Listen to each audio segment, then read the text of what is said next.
welcome to Movies, Films, and Flicks. I am Mark Hoffmeyer, and joining me is Zenande Boetis. Hello. Or should I say woof? Woof. So I know this is awkward because you and I both run different canneries in Collinsport in Maine. So even though that we have, a rivalry with fishing, glad that we got together to talk about this movie, Dark Shadow. Like, it's pretty amazing. Like, two fishing empires joining together Absolutely. to talk.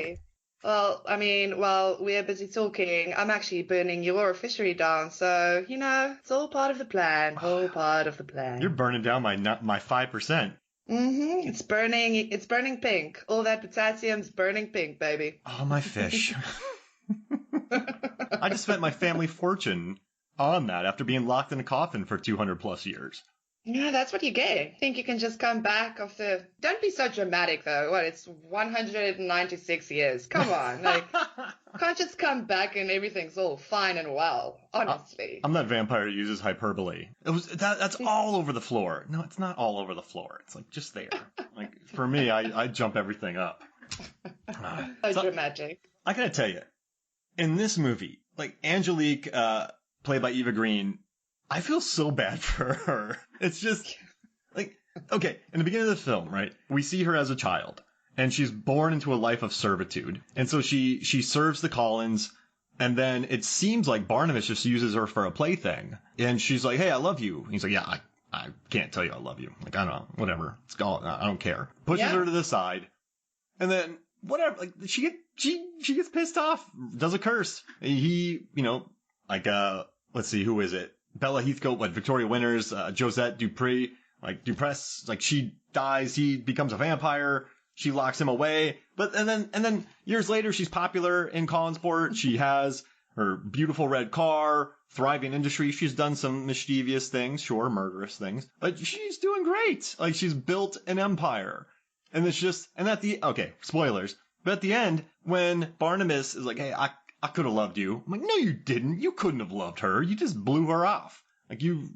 What's that line for? So I feel bad. I feel real, but also Eva Green is so awesome and she's having so much fun in this movie that maybe I felt for her more. But do you feel for Angelique or am I crazy? No, absolutely, especially in the beginning. But I think, she really plays the character well because you feel for because Barnabas, he's a player, man. Oh, my word. He's this rich boy that's taking everything and everyone for granted and, just getting his way with whoever. Manipulation is, a big thing in the movie as well. Both of their characters, they're just manipulating everyone to get their way. But, yeah, I'm would she have done that if she wasn't used to, because she basically started at the bottom. So she didn't really want to work her way to the top. She just fell for this boy hard. Mm-hmm. So yeah, it was, spurned by the rejection. And yeah, then the witch turned bad. That's the thing. Yeah, he messed with the wrong witch. Yeah. But yeah, she really goes on a power trip. So I think, I think at the beginning of the movie, you feel bad for her. Then it's whoa, Nelly, she's going for it. She's doing the whole girl boss thing hard. But then at the end, you again feel for her because, she just wants to love. And he's but you cannot. Oh, that last scene is always oh, shame. She gives her heart to him. Yeah, but then also... Yeah. Is he right? Can she not love? It's her idea of love. Because that's the thing. She's got an obsession thing happening, which that's not really love. Mm-hmm. It's a great line, too. It's not hate. It's obsession. Because if it was hate, she would have killed him. But she's obsessed with him. That's a good... Oh, devotion. Devotion, yes, the devotion. But yeah, totally obsessed. It's that whole thing of if she can't have him, no one can, and very dramatic. But yeah, also kind of sad at the end where, I love it when she at the end, in the third act before the big climatic battle scene, which is great, where she sees him kissing Vicky, and she starts breaking, her face starts cracking. That's so cool, but also so sad. It's like Mm-hmm. she's breaking. Shame. And of Shame. course, Burton turned her into a porcelain doll, almost, with like the I love doll-esque that. features. I love that all, like the special effects there at the end, and also I love because she kind of there's a death becomes her kind of vibe at the end. It's Mm-hmm. another movie that I also love, with it like the twisting neck and getting shot a hole through her body, and it's definitely a whole death becomes her thing, which is nice because there is a little bit of vanity there. So yeah, it was also pretty cool. I like that little. I don't know if it was a deliberate nod, but like I think it was because yeah, the comparison is pretty obvious. Oh, for sure. And I also gotta say, he comes in town using his vampire trickery with his mind powers, and maybe she made did something to do that too. But it's like she finally gets ahead. She has all these dudes telling her what to do, and then Barnabas comes in town using his vampire powers to take her business. It's frustrating. I mean, that's an attack right there. But also, she's the villain in 300 Rise of an Empire. Sorry, Zanandi. But I wanted her to win in 300 Rise of an Empire. I'm like, let her get the victory. She's awesome. Like, she's decapitating people and kissing them, just wiping people out. Maybe I just like Eva Green as a bad guy. I just want her to win. And that's a good villain, though. But I love her in everything. I mean, she's just great. I'm always rooting for her, whether she's the good guy, the villain. I mean, I loved her in Penny Dreadful. Oh, yeah. Like, the first season of Penny Dreadful is like one of my favorite TV shows ever. And she was just so great because she literally played both the good guy and the villain, like, you know, fluctuated between like being possessed and whatever. Mm-hmm. Yeah, I'm always going to root for Eva. So I guess. This movie had a $150 million budget. Now, I guess it makes sense because of the success of Alice and Charlie and the Chocolate Factory. These two were just spitting out successful movies, but that's wild that this movie cost 150. Like, where did it go? Yes, it's beautiful. This is one of, the production design by Rick Heinrichs. This dude won an Oscar. He worked on Sleepy Hollow, Last Jedi, Dumbo, Wolfman, Fargo, Batman Returns. The cinematography by Bruno, Del Bono. He did Amelie. Amelie, yeah, 5 Oscars. He did Buster Scruggs, Inside Llewyn Davis, like Harry Potter and the Half-Blood Prince. Colleen Atwood, 4 Oscars. Yeah. Like, this is just a sumptuous, beautiful, well-shot, big practical set film. But 150 million, that's crazy. Because where did that go? Depp? Well, like, I mean, yeah, and also, yeah, Danny Elfman doing the score, which Danny Elfman. But like, I mean, it looks pretty great. Listen, the visuals, and I've read reviews as well. Like, even people who didn't like it were like, kudos for how the movie looks. It really looks amazing. Mm-hmm. Again, like that end scene where she cracks. That was so well done. Yeah. Like, from the beginning, we got that shot where it's like Liverpool, 1777 or something. And you've got the fog and the big boats and the beautiful figure eight that you actually later on see in Angelique's office. I don't know if you've picked that up. She's got that figure eight from the boats. Oh. Very, very first scene. It hangs in her office, where Johnny Barnabas comes to talk to her. Check out the background. It's hanging there. Wow. But it's like just beautiful looking sets and the Collinswood. You know, where they live. I mean, it's lush. It's lush. Mm-hmm. Yeah, production design is beautiful. And I think it would be kind of provocative if you said it didn't look good. I guess you could not be a fan of the story. I was looking through Tim Burton's movies ranked by the Tomato Meter, and this is his lowest rated movie. I didn't know if you knew that. I know it's rated very low. It's got 35%. Yeah, the next closest one is Planet of the Apes, which is 44. Do you think it deserves a 35? Because you recommended this movie. I mean, what do you love? You said it's kind of like a comfort food movie, right? It's a good hangout picture movie, I think. Is that, or what do you like about it? Yeah. So yeah, like when I first saw it, I just really enjoyed it for like what it was, the fantastical, like, you know, you've got mythical elements like vamps and witches and werewolves and ghosts, and like it was just a fun take for me, very like goth and like a bit of even an emo goth like vibe. Mm-hmm. I just really enjoyed it. I loved the little jokes that they added. I don't know, a lot of people were like, jokes didn't land. I thought, well, I still laugh at the jokes, so like I enjoyed all of that. I did read though that it bombed with you guys. It actually did well in the foreign market, so maybe that's why I like it, because I'm not American. I don't know. Yeah, it made but, what, 80 million in the States, 245 million overall. So I mean, that's not exactly. bad. It's not bad if you like, yeah. Do you think 80 million's bombing? I guess it is for a $150 million movie. I'm surprised Yeah, because listen. it's a hard sell, though, isn't it? Just this sort of. Is it a hard sell? This movie? The thing, I do remember at the time people were very tired of the Burton Johnny Depp connection. Like, oh, again. Oh, and of course, Helena is also in this. And ugh, like, people were getting tired of the whole, like, them doing everything over and over. And I get that. But I also think it feels so unfair for the rest of the cast that really did well. I mean, I told you, like, one of the reasons I love this movie so much is the women in it. They freaking slay. I love them. Like, they really own their scenes. I don't know.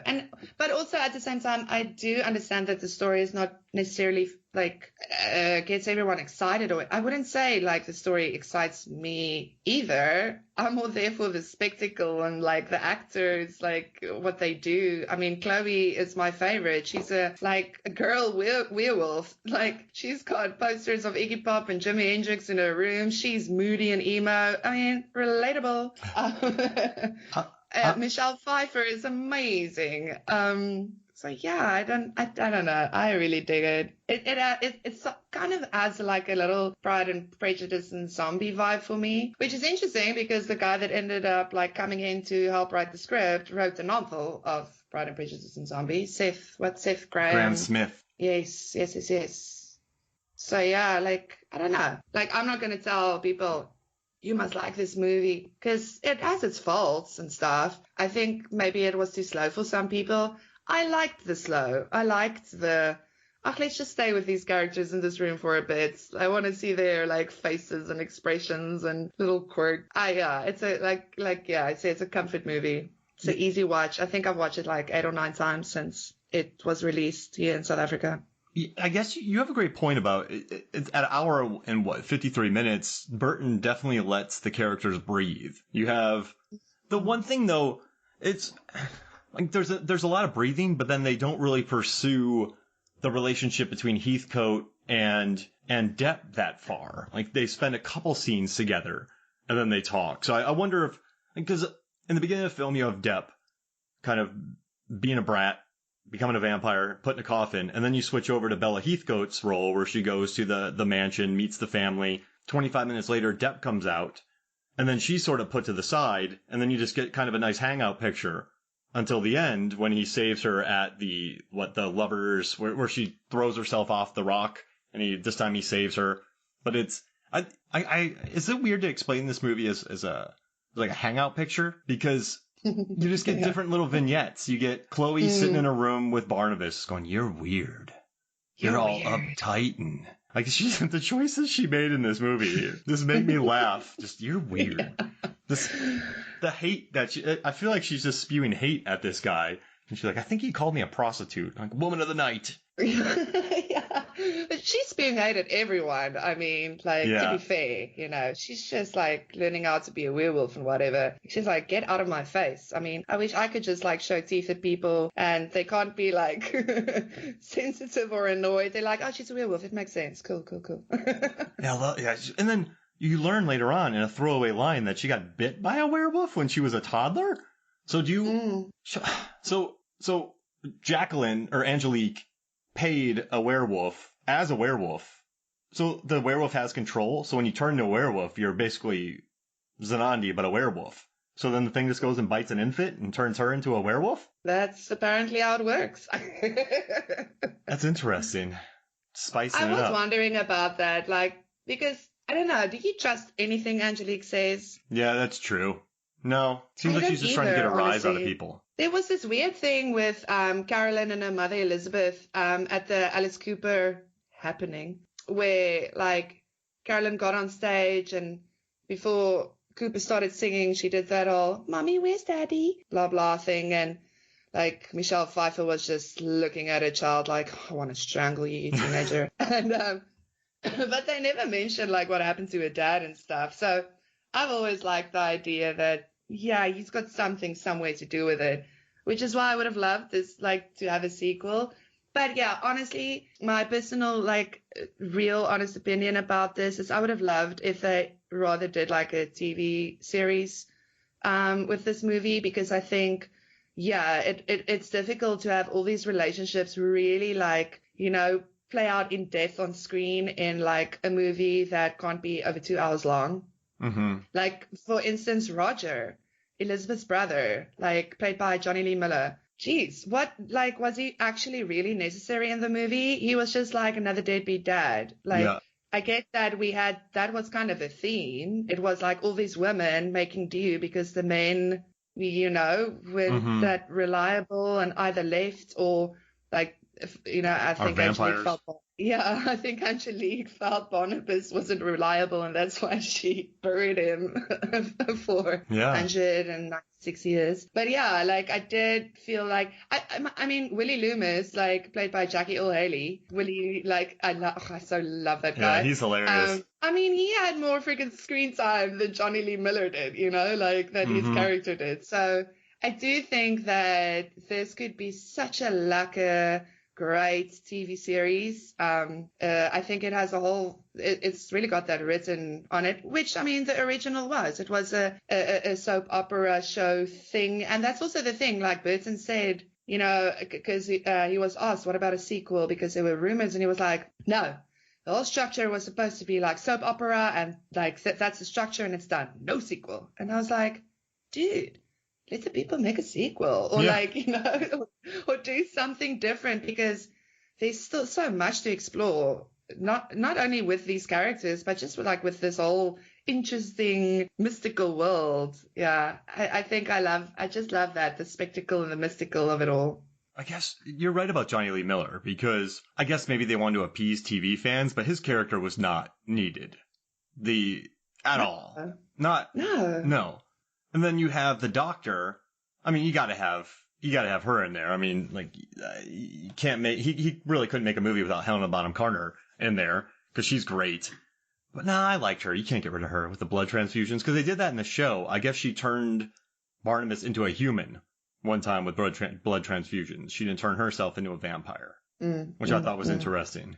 But no, I guess you got to have her. I like their interactions. Okay, this sounds weird, but did you? Obviously, Depp is pulling a bit in this movie, but he felt he was bitten big time. Everyone else felt quite natural. Like, did you buy Barnabas? Did you like Depp's performance?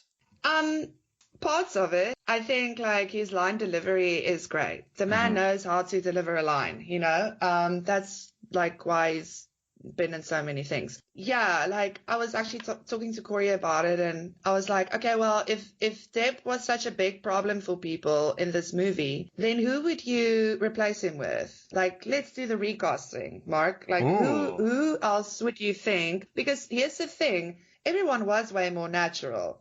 I mean, even Eva, that is such a great character actress and does play like her character over the top in this. Even she did feel like, in a way, maybe because we're used to it doing that, I don't know, but I mean, we're used to Johnny also doing character work, so I don't, but I totally get what everyone is saying about it. And like, I did feel at times he was a bit flat almost.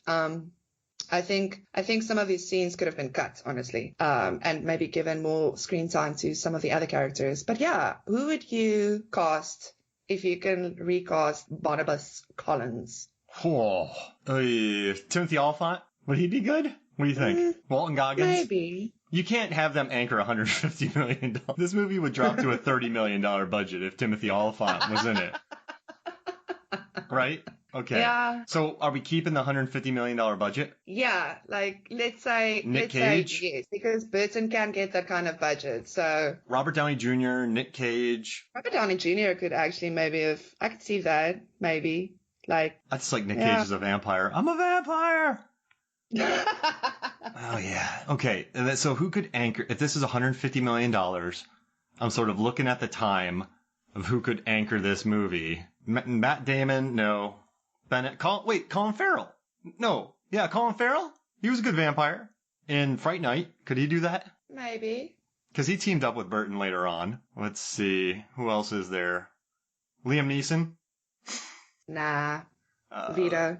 Ryan Gosling? Veto. Daniel Craig? I also thought about him, but no. Chris Evans? No. Paul Bettany? Oh, wow. I'm just going to say no to everything. Yeah. Now we're on to something. He'd be good. And he was, at this time, he was starring in Priest and Legion, so he was sort of a hot commodity. In A Knight's Tale, he was great with the whole Shakespearean vibe. So, yeah, Paul Bettany. Okay. Oh, and yes, all the girls would want him. And yeah, no, I can see that. Yeah. Paul Bettany. Nice one, Mark. Nice. I'm gonna give you a few more. Vin Diesel. Wait, what about Robert Pattinson? He would not want to play a vampire, so never mind. I thought about Robert, but that's the thing. Like, he's been a vamp, and I don't know, he's way too serious. Like, you need someone that's got the quirk, because Barnabas has a quirk. Like, he's funny. He needs to be funny, like, so yeah. But not knowing he's funny. I think Bettany would be good. Bettany, definitely. No, that's a good one. James Marsden? Wait, what about Skarsgård? True Blood? Too serious. Jason Bateman, Ryan Reynolds? Ryan Reynolds. Imagine. I think Ryan Reynolds could have done a good Roger Collins. Like, I don't want to diss on Johnny because Johnny Lee Miller, because again, well, it's not his fault, right? It's not his fault. I think, he didn't say, "Ooh, I only want to be in 4 scenes." Yeah, and then leave abruptly. But I think Ryan could have done a fun Roger, like a bit more of the sneakiness, because I didn't feel enough of the sneakiness. It was like 3/4 into the movie, and really only started seeing Roger Collins being all, because at the beginning he was just like broody and like he doesn't want to be there. That's like nothing though. That's what they all looked and felt like. I mean, I felt Chloe had more of a distinct take on the family, the family conflict than her uncle, Roger. So, yeah. The girls slayed in this. The girls were great. I'm going to give you 3 more options. Tom Hardy. Veto. Oh, Matthew McConaughey. No. Ewan McGregor.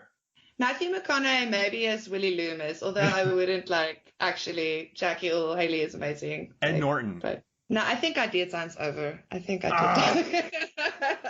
I nailed it. I don't think we're going to get someone better than Paul Bettany, honestly. Like, I think that's a good choice right there, Paul Bettany.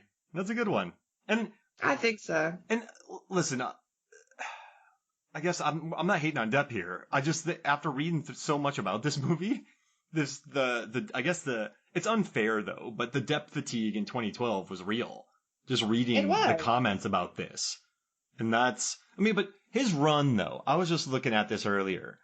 So in 2010, he had The Tourist. That movie made money. And then he did Rango. That was huge. And then he did Pirates of the Caribbean on Stranger Tides. That movie made over $1 billion. It was huge. And he also produced Hugo. Wow. And he also, Alice in Wonderland was 2010 too. Jeez Louise. This guy was just cashing checks. So Alice in Wonderland, The Tourist, then he had Rum Diary, that wasn't that big. But then he did produced Hugo, Rango, Pirates, and then he popped into Dark Shadows. So I guess it was probably Tourist that came out. Remember, it got a Golden Globe nomination and everyone was making fun of it. I think that sort of maybe opened the door for the hate. And then Pirates of the Caribbean on Stranger Tides, which I think that's I remember watching it and going, I'm never going to watch this movie again. And then people maybe were annoyed by that. And then Dark Shadows came out. And I think and then Lone Ranger suffered even further after Dark Shadows. So yeah, it seems like there was a fatigue, I think, that hit, which hurt this movie, which is sad. It is. There was a fatigue, and there was also I remember the argument that Johnny's just playing like a pseudo drunk in every movie. Like his characters are always looking like they're drunk. And that was like irritating people. And I get what they were saying. But yeah, I felt like in certain movies that just worked. So like, don't know what to tell you. I do get that. Like Johnny was just everywhere and him and Burton just doing all the things. And I think, Burton rather casted someone like, or cast someone like Paul Bettany in this movie, I think it would have gotten people more excited because, ooh, a fresh face? What? Like, yeah. So yeah. And that, like I say, that annoys me because I think the movie didn't get a lot of love specifically because of people just eye rolling at Johnny all the time. But then while you're eye rolling at him, you're missing everyone else, like doing great, giving great performances. anyway. One thing I did like was just they stuck to the fact that Barnabas is a murderer. He wipes out those people who are at the construction site, and then he kills all the, for lack of a better word, hippies. He wipes them out, and it's just unapologetic about it. Just a murderer. But then I guess he uses the line saying, "You did this to me. You put this thirst in me." But I did think that was a nice, nasty twist of storytelling, that he just murders the hippies. That made me happy because, I mean, I don't know. Did you see that coming? Did you think he was going to murder those hippies? No, I actually didn't. I also didn't see him murdering Dr. Julia Hoffman. Oh, yeah. Yeah, and I mean, like, till the end, and you know what? And he like got around with the women as well. It was like he's like madly in love with Victoria, supposedly, but he's getting it down with Dr. Julia. Yeah. He's having a gravity-defying romp with Angelique. Like, this guy, like, he's not a good guy. No. And I mean, that's the movie. It's Dark Shadows. It's like, this is not good, like, people, and like everyone has their dark secrets. And I mean, that's also fun. I like the little twist on it. Like, you know? Mm-hmm. Yeah, that we're just watching this kind of, yeah, he's kind of a scuzz bucket. When we first meet him, we don't like him right off the bat. And then he murders a bunch of people. Interesting. Exactly. Would you put would you put your macrame where Michelle Pfeiffer's character, where Elizabeth Collins? Would you do that? I mean, the real question is, would I have macrame, Mark? Would you put your rackets in a secret hideaway? I do like how they put their, like, kitsch doesn't really work with the decor really stuff. They just, like, hide it in secret rooms where no one can see them. So the decor looks like all goth and old and antique. But then you've got this secret room with these bright, colorful macrame or these tennis rackets or whatever rackets they are. Like, oh gosh. Yeah, that's cute. Like, and that's also the thing. I think if this was like, I think you can do such a series with the show, because you can explore that house more as well. I know, like, in the original TV show, there's someone living in, like, an attic room, like, hidden there as well. And I think you can do a lot of neat things with it and keep it fun, because that's what I liked about the movie. It was fun. Mm-hmm. Like, you know, it wasn't taking itself seriously. No, not at all. Yeah, not at all. And that leads to I keep going back to this. I'm sorry, but it keeps going. Like, it feels like a hangout picture, because it's just a series of moments between people, and then you get to the end. But it's just you just kind of put it on. It's one of those movies you could just, if it's on, you just put it on, because there's really no emotional investment to anybody in here. Sorry if you had but there's none of that. It's just sort of it's great. Cheeky performances, beautiful costuming. I mean, I remember Eva Green's red dress. They put so much of the marketing on that, and she's not even in it much in that. But I mean, Colleen Atwood, she crushed it.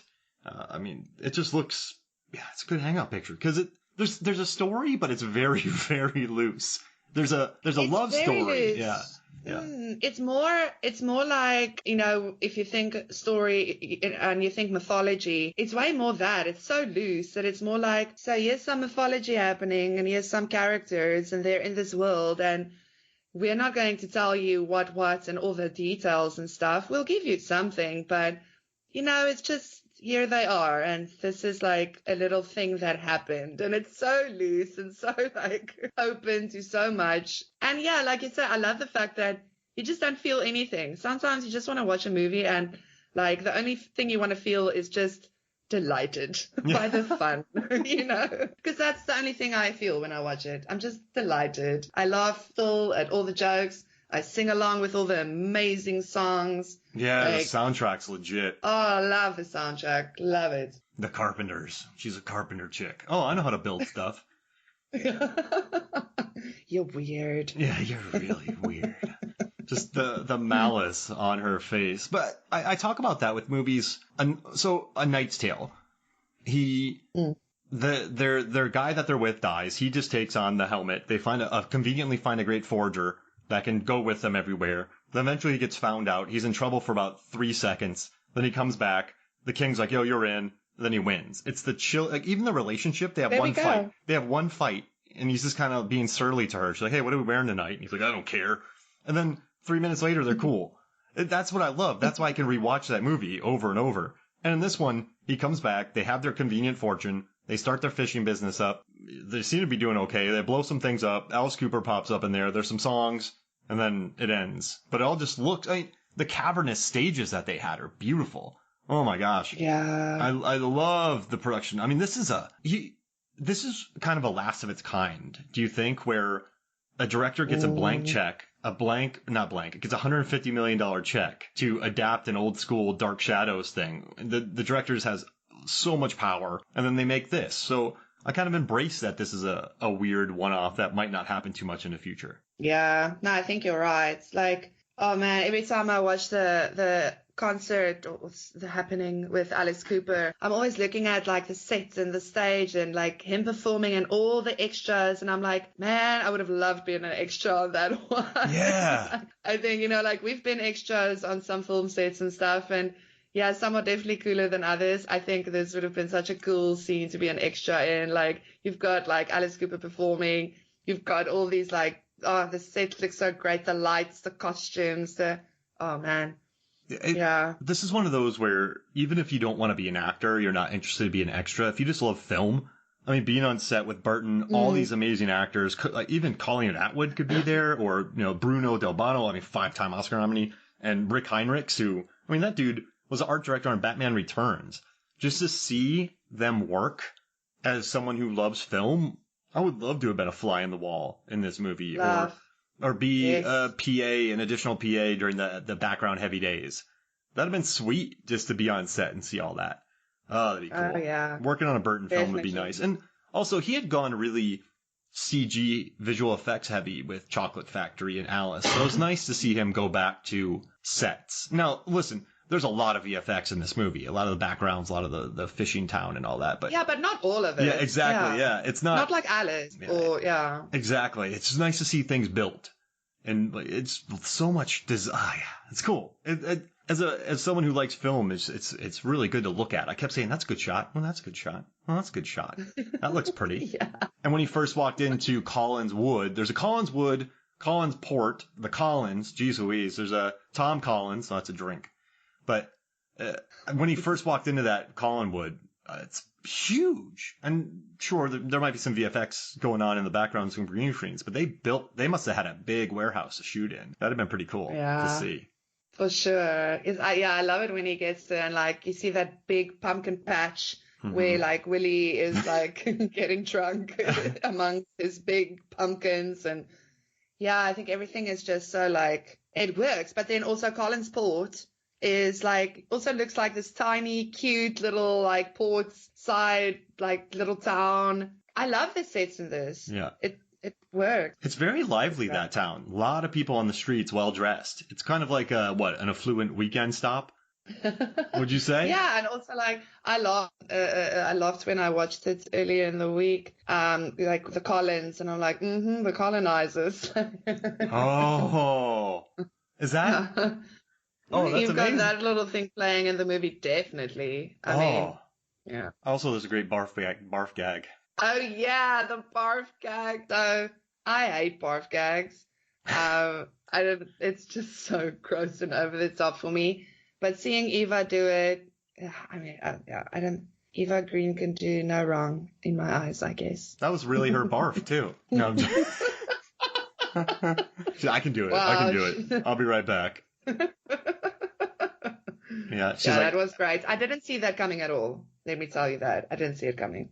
Yeah, I guess this movie does have surprises. You're like, wait, is Johnny Lee Miller leaving? Did that just happen with the Doctor, with Helena Bonham Carter? Like, there's some surprises in it. It definitely has that going for it. So it's got that. So I got that going for me. Hey, how about this? Let's take a quick break, and then when we come back, we will talk more Dark Shadows. We'll be right back.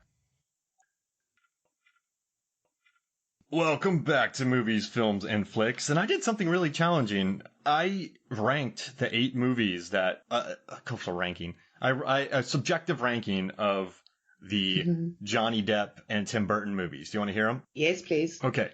Edward Scissorhands is number 1. I don't know. That movie's just stuck with me. It's just a beautiful, weird oddity. 2 is Sleepy Hollow. I think it's one of the best looking movies, almost shot entirely in stage. Just sumptuous beautiful looking movie. Then Ed Wood, then Sweeney Todd, then Corpse Bride, then Dark Shadows, then Alice in Wonderland, then Charlie and the Chocolate Factory. And you could flip Charlie and Alice, however. They're just so, I don't know, I don't like those movies.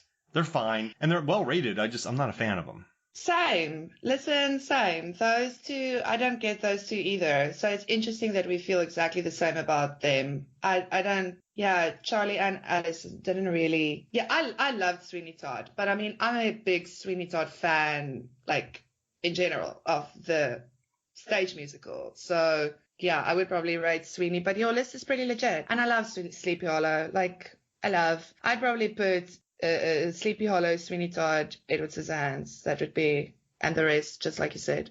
Hey. Yeah, those three are pretty interchangeable. If I saw one of those three on number one, I'm like, yeah, it's cool. I get it. Makes sense. I haven't seen Edward. That's why I didn't, like, put him in my top three. That's the one, Tim Burton, Johnny, I still haven't watched. Yeah, I mean, that one's good. What, Martin Landau beat Samuel Jackson for the Best Supporting Actor Oscar that year. But it has a lot of personality. It's really scrappy, and it's just, you can tell it's a love letter to cinema. I dig it. It's so good. Nice. But I don't know what it is about Edward Scissorhands. That movie just has, lives in my head. You can just see it so clearly. It's such an interesting vision from that film. But listen, Mark, I mean, like, we talk about Dark Shadows. It's a movie where you don't feel anything. Edward Scissorhands is the opposite of that. It's like, I mean, come on, like, them's the feels right there. And I grew up in Florida, too. And it's got fun. And it's got, like, it's got a lot of emotion. It's got a lot more than Dark Shadows. So I get it. Like, and it's a classic. And it's from our childhoods. And, great movie. It wasn't rated. I think it was PG-13, so you could watch it as a kid. And I think it's one of those neat movies to watch when you're a kid, with like A Nightmare on Christmas and those more mature PG-13 movies that you watch. Like, they stick with you so much more when you're little and you watch them. Just the weird haircuts and also they filmed it. Those women that just wanted to get with him, and like, I'm a kid and I'm like, ooh, I'm feeling this. I'm feeling something funny. And the shrubbery, all that stuff, and just, you have the angry boyfriend, and I just dig it. It's a good film. So I mean, yeah, I think if any of those popped around, and actually these are subjective lists, and I mean, there's probably, so if there's over 200,000 ways to rank the 9 Fast and Furious movies, there's probably about that same number for these 8. So maybe a little less than 200,000. So it doesn't really matter how people rank them, because there's so many different ways you could go about it. It's fun. It's good. I'm showing my teeth. Yeah. Wolf. I'm a real wolf. Deal with it, okay? But they wrecked that in the trailer. They showed that she was a werewolf in the trailer for the movie that I saw. Oh, for real? Yeah. I never watched the trailer. I didn't even. I'm so glad I didn't. They cut to her in a corner as a werewolf. So the whole movie, I'm just like, Chloe Grace werewolf. Well, when's this going to happen? And then at the end it happened. I'm like, oh, okay. And I kind of like that. I like that Eva Green hands it to her, though, because she's just not good at being a werewolf yet. She's young. She's 16. Yeah. So I like that Eva just handed it to her. Like, she didn't immediately become this world-stopping force. You're not going to take on Angelique as a new werewolf. Absolutely. I mean, yeah, like, she's in cahoots with the devil. A rookie werewolf ain't gonna do it. What does he call her? Like Mephistopheles, and he just calls her every name in the book. Every name. Oh, well, yeah. Listen, the lines in this movie is also, like, so quirky. Like, what is he? At one point, I actually got the quote up here that I love. He said, "Oh yeah, I've already prepared my counter proposal. It reads thusly: You may strategically place your wonderful lips upon my posterior and kiss it repeatedly." Jeez, it's so funny. I'm like, what? How even? I just love it. It's so cheesy, and that's the thing. This movie has a lot of cheese, and I like me some cheese every now and then. It's a cheesy movie, but not in a bad way. But it's weird where, you know what's odd? You have this beautiful production design, and Tim Burton, he does have a sense of humor, but you're used to this moody aesthetic. But then you get jokes about him smashing his head on a keyboard and making music, or looking at a lava lamp, or pressing the emergency game, where it's just, you have this, it throws you out a little bit, because it's just such a moody looking picture, and then you have Cheek in it, which it creates I mean, Burton knows what he's doing. This is quite the unique tone. So it's a gutsy move, would you say, to combine that, or no? I mean, that's like part of what I liked about it, because I think if like we didn't have all these quirky, like cheesy stuff, it would have been way too serious. And then it would just have been a straight, like moody movie. And I don't actually know if I would have liked it that much, honestly. I know like a lot of people said, well, Barnabas like trying to get to grips with the 1970s gets old and whatever, but I don't know. I thought that was such a like a thing to play with throughout, because it's kind of like, this family dealing with the past and struggling to, and their family lineage and everything that's happened to them and the curse. But then you've got him coming into the present. That's kind of like in his world, the future. I don't know. I love the quirkiness where he rips the back of the TV. He's like, reveal yourself, tiny songstress. Yeah. I mean, I love those moments. I don't know. We have a Chevy. Yeah, we have a Chevy. I get that, like, not everyone's going to enjoy it. But I personally did. I think you're But like. I guess I'm weird. You're so. making me like it more. Yay. Oh gosh. So what are your favorite moments? I mean, we've talked about so much of these, but what are your 3 moments that just make you keep watching it 8, 9 times? Okay, well, They tried stoning me once. Are you stoned? They tried that yeah, once. Are you stoned? Yeah, like I said, I love the thing with the TV that I just said. I love the like little him and Carolyn, their discussion in the room. I don't know, that also feels so cool. Like he's going to like the girl, like asking her stuff, but she's just like, dude, you are so weird. And I love how she's so straight, like her character just in general. I mean, it's more about me watching the actresses, her and Michelle Pfeiffer, Chloe, Michelle Pfeiffer and Eva. I think that's actually part of the big reason.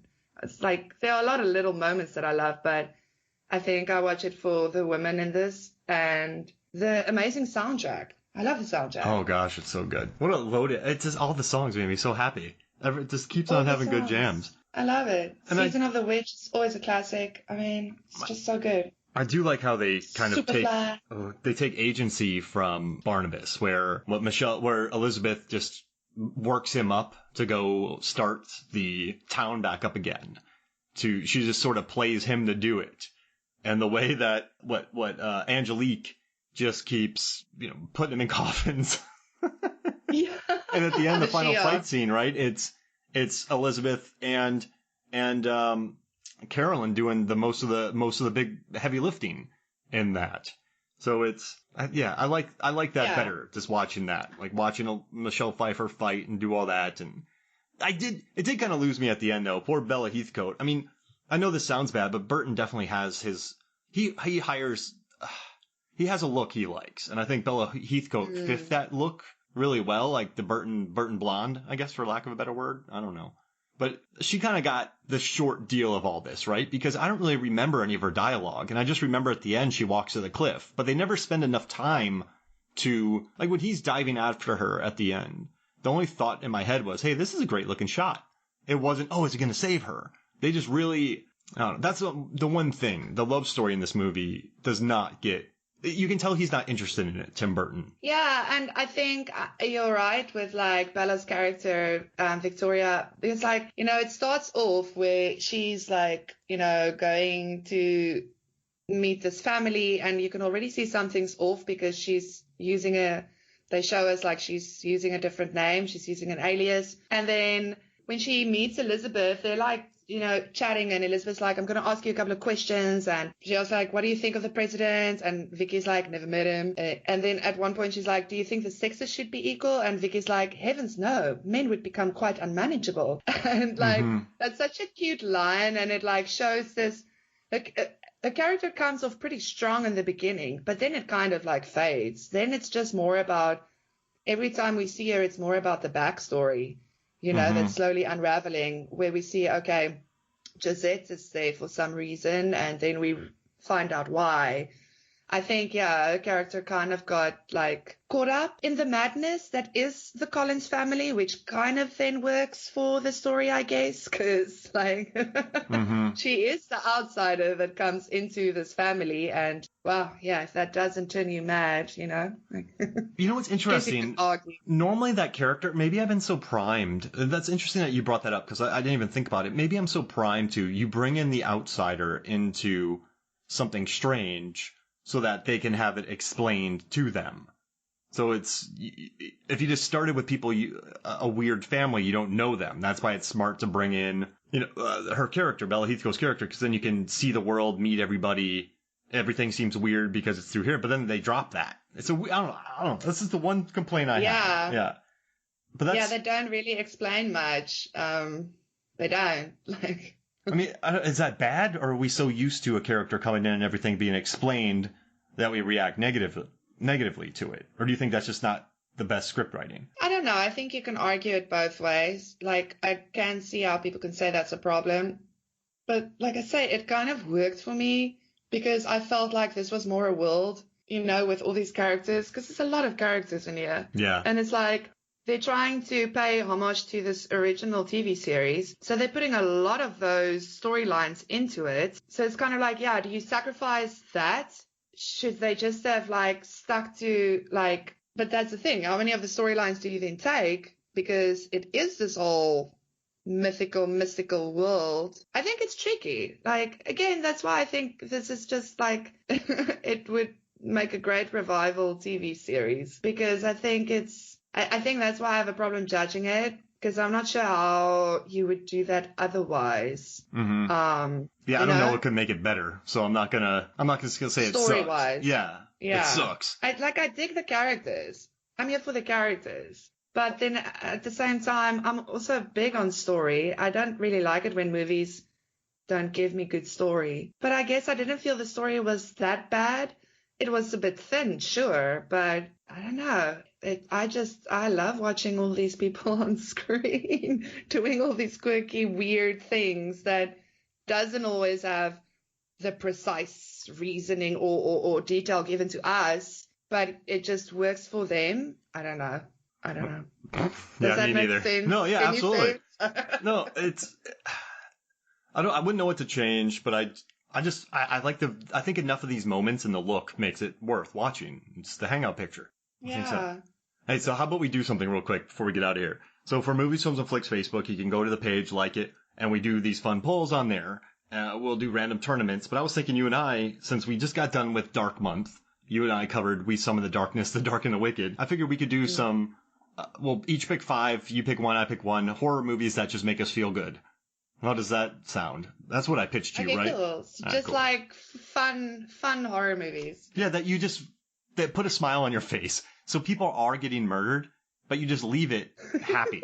Does that make sense? Yep. You don't feel, you're not exhausted. You feel good. You feel good afterwards. Yeah. Yes. Okay. Okay. All right. So what's your first pick? Cool. Okay, I'm going to start off with an old classic that I love. Idle Hands. Oh, yeah. I love Idle Hands. I watched it again like a couple of months ago at the beginning of the year. Still holds up. Still so much fun. Like, yeah, Idle Hands for the win. Just love fun. It. All right. I'm taking Tremors because that movie, so many people get murdered, but I watched it I bought the Arrow Blu-ray with new documentaries and it's just people get murdered, but it's fun and you just like everybody. So that's the one I'm picking. Nice. I love it. And it never weighs on you, right? It's just fun. No. It is a fun movie to watch, definitely. Tremors is a good one. Okay, then I'm gonna go with a recent one that I also watched that came out this year that I love and I think is very fun. Even though like all the craziness that goes down in it, I love it. It's Willy's Wonderland. Oh, that made me so happy. Oh, dude, I love. That's so fun. I think it's my favorite movie this year so far. Oh, yeah, it's so fun. It just makes me happy. He just cleans and oh yeah, he's so cool. I love it. I was literally cheering like when the gator kill is my favorite kill of the whole movie, and like I went, like, they were like, I literally, before they went for the jaw, I was like, go for the jaw, go for the jaw. And they started going for the jaw, and I'm like, yeah. Oh, It it's was so so good. fun. So Wait, fun. no, actually, that wasn't the bathroom. That was the. No, the bathroom was with the Kong thing. Oh, yeah, The yeah, gator yeah. was in the other room. The room. Oh, I love The it. room. So, you know what? I'm going to do one that we recently talked about. I have to. I'm going to say We Summon the Darkness. Nice. Right? Nice. Because that movie's fun. Yeah, someone should. We had a lot of fun talking about it as well. And it never weighed on you. It's just enjoyable. I'm picking that. 100%. Yeah, that's such a fun movie.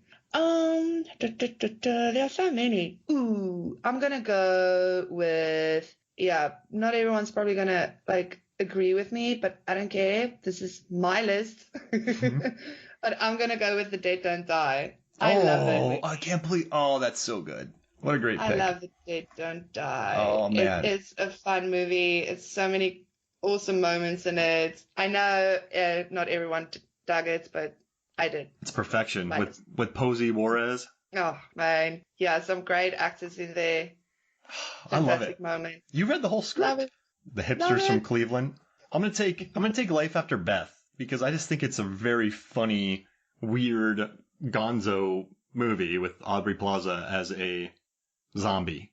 It's Nice. That's another one I still haven't seen. So sell me on it, Mark. Sell us. Sell well, us. it's just Dane DeHaan and Aubrey Plaza, and she turns into a zombie, but she's still kind of human. So then Dane stays with her, and then it all goes to crap. But she's just an angry zombie lady running around, and it's wonderful. It's weird. John C. Nice. Riley's in it. It's just I left it feeling Ooh, very light and happy. So I'm gonna take that one. love it. You got a good list. I'm gonna have to pull something out of here. I have one that I love, but I'm afraid it's too much of a ringer. But it's one of my all-time great time horror movies. But I don't know if I'm gonna pick it because I have two of them actually I love. Listen, no, let's like ringers. It's fine. Let's Okay. say that's fine because I mean our lists are always like pretty like legit. So like plus it's our rules. Let's do it. Okay, Alright. but I'm gonna go with before you pick it, I'm gonna go with The Wolf of Snow Hollow. Oh no! Yes, that's so good. I mean, I need it on one of mine. I needed it on one of mine eventually since you always pick it when we're up against each other. Such a great movie. Yeah. Some people think it's really heavy, and there are heavy themes, but I know how it's played comedically, and I understand all the themes, but I still enjoy it so much, and it makes me so happy. Absolutely. And again, I laugh so much in that movie because like again, it's that showing the ridiculous of man angle and it shows it so well and like just how absurd the anger can get. And I mean, yeah, it's definitely, it's got heavy themes in it, but yeah, I feel good afterwards. I think it was like executed pretty well. Yeah. Like you say, we understand the themes and we can like process it as we're watching the movie. So it's a good one. I'm sorry to do this, but I'm taking Drag Me to Hell because it's the first movie I ever watched with Megan, and she loved it. I loved it. It's just a blast, and I think it's just gonzo. It's Sam Raimi at his weird, crazy, gonzo, cheeky, fun, out there best. And it ends darkly, Absolutely. but it tells you it's going to end that way anyway. You know what's going to happen. You know it's in that envelope, and it's just one of my favorite horror movies ever made. So I had to pick that. No, totally. Like it was on my maybe list as well. Like that's a good one. It's everything you say. It's really great. Drag Me to Hell is great. All right, what's your final one? Oh, why do I have to pick only one? So many. Okay, I'm gonna like mention stuff that I'm probably not gonna pick, but that's great. Okay, I love Trick or Treat, but I mean that's a big ringer. Love Trick or Treat. No, pick it. It's so Pick fun. it. It's Who so cares? lekker. Do it. I love no stop. I have Drag Me to Hell. I love Ready or Not. That was also it's funny. So the first time I watched Ready or Not, I actually didn't enjoy it that much. I don't know what. I think like me and you, we talk a lot about people's expectations and how that can get in the way. So, honestly, I think I had a bit like of an expectation. I didn't really know what, but I think I had like an idea and it wasn't that. But then the second time I watched it, yeah, okay. I love this movie. This is a fun movie. Oh, it's so good. It definitely got better on the rewatch for me. I love Ready or Not. That's a fun one. I love Troll Hunter, but I think I've used it in too many drops already. I'm gonna go with what do we do in the shadows is a ringer. Pick it. I have Drag Me to Hell. And Tremors. Come on now. Okay. Cabin in the Woods or Freddy vs. Jason. Oh, I can't pick, but I would say it's Cabin in the Woods for me because I was just laughing at the end. I love both, but yeah, Cabin is probably my favorite. Oh, I've got Jennifer's Body as well. Oh, it's too much. Okay, Cabin in the Woods. Cabin in the Woods it is. I mean, just the world ends, everything's destroyed. It's cheeky. The merman gets him. He wipes out a zombie with a trowel. Oh, it makes me so happy. So many monsters. I love the commentary. Oh, yeah, no, it's great. It's great. The intro also. It's probably one of my favorite intros. We're just saying a lot. They are great horror movie intros. I just love that intro. It's so funny. So I wanted to say freaky, but I'm not going to do it. Vampires vs. the Bronx is really fun. Babysitter I had fun with, but it gets a little heavy with all the kills. One Cut of the Dead is wonderful. Pride and Prejudice and Zombies makes me happy. But I've got all of these on my list too. Oh, they're so good. I love it. But you're going to hate me for this because this might be a ringer, but I love this movie and it makes me really happy. And I think it features one of my favorite performances. And the director directed Freaky, which we're going to be talking about soon. But I'm going to say Happy Death Day. Of course. I know you love that very much. Yeah, no, I'm fine with that. That's fine. It's fun. I know and it's nice. And Jessica Roth is so good in it. And it's just a cheeky, low-budget movie that I love, and it makes me happy. But you know what? That's too much of a ringer. I'm going to pick something really random. No, go for it. Because I was like... That's fine with me. I mean... I've got Cabin in the Woods. Yeah. That was voted the #1 horror film of... to 21st Century. That was the first major big hit I had on MFF. So I figured out the best horror films, and I did a vote, and thousands of people voted on it. Then AV Club and Cabin in the Woods put it on millions of followers on their Facebook page, put it on their thing, best horror movie of the 21st century. That was my first big hit in 2015. That's making me very happy. Yeah. That's making me very happy. I love it. I love this movie, and I hate it because there were a lot of criticism to this movie, and I was like, no, I think you all should just watch it again. Yeah. It's so great. So I love hearing that. No, actually, there's a lot of people just loving it. The people are quite mad about it, but I also like that it's fun. But you could also tell that Drew Goddard and Joss Whedon wrote it when they just had a lot of hate towards the horror world in general, with people watching screens and cheering when people die. They had something to say about it, and that. Not only is it fun, but I think it has a neat little critique on the horror genre, too. And it's just fun. But it never weighs heavily on you. But it's in there. Yeah, and not only the genre. I think it was a lot because I read a lot about, what they said. And they were like, it was, in a way, a love letter as well for them. Because they love horror movies. And they just, hated seeing what also the audiences were doing about it. So, or with it, and, So, yeah, I was just like, I don't know. I think Cabin in the Woods was another lesson where we really need to be careful to, do the whole gatekeeping thing. We really need to be careful to get all precious about,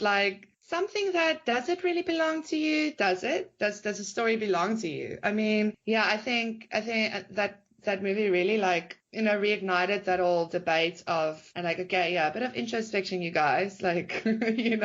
If we can't laugh at ourselves, come on. That makes sense. No, absolutely. No, I get it. Gibberish. No, and it's just, I think that's what makes the best horror films, right? When people have something to say and just talking about the gate, because the gate, there's so many people that just want 80s horror movies. They just want that. Yeah. They just want, and so I don't know. And I'm like, why do you just want everything to be the same? But then they complain that Underwater is derivative or whatever. But I'm like, what do you want?